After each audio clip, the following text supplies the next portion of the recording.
was around 13, 14 months, and we noticed that he stopped responding to his name. So it's a gradual change that we didn't notice right away.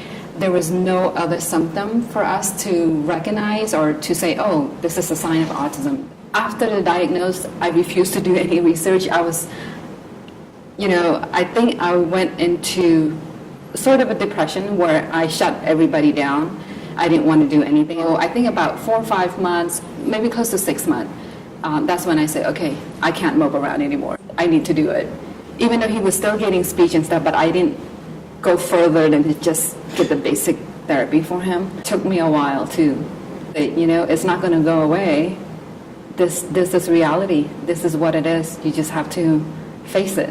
As he aged, we didn't see any improvement. With all the therapy that's given, we just didn't see any improvement at all. So once he reached 3, we transitioned him into the school system.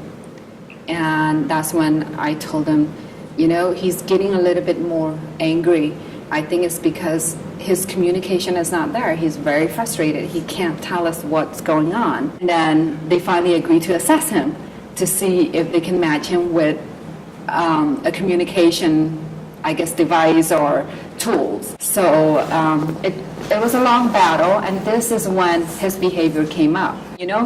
He's a little bit angry.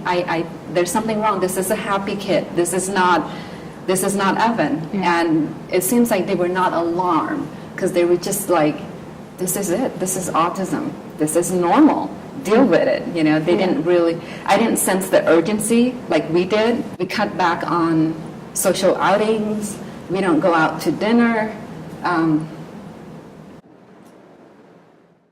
So we relocated here. It took a long time for him to calm down and adjust to the new home because any changes is so hard for him. We transitioned him back into the school, thinking it's a new school, new district. Actually, when we were at the school district, I requested for them to test him for a communication device. And they said his behavior was so extreme they couldn't test him. He was not ready to use, device. So they were willing to start him with an 8-icon device called, I believe, GoTalk. It was just an 8-icon. And I waited and waited. They never implemented it. And then the behavior came, escalated. I pulled him out. I asked everybody, who can we hire to assess him? Somebody that's neutral, has no agenda, someone who just want to help this kid.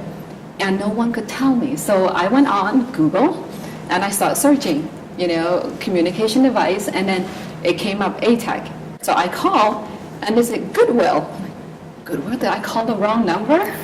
So I asked a little bit, and then she explained to me, yes, it's part of Goodwill. And I made an appointment to take Evan, and I went there with no hope.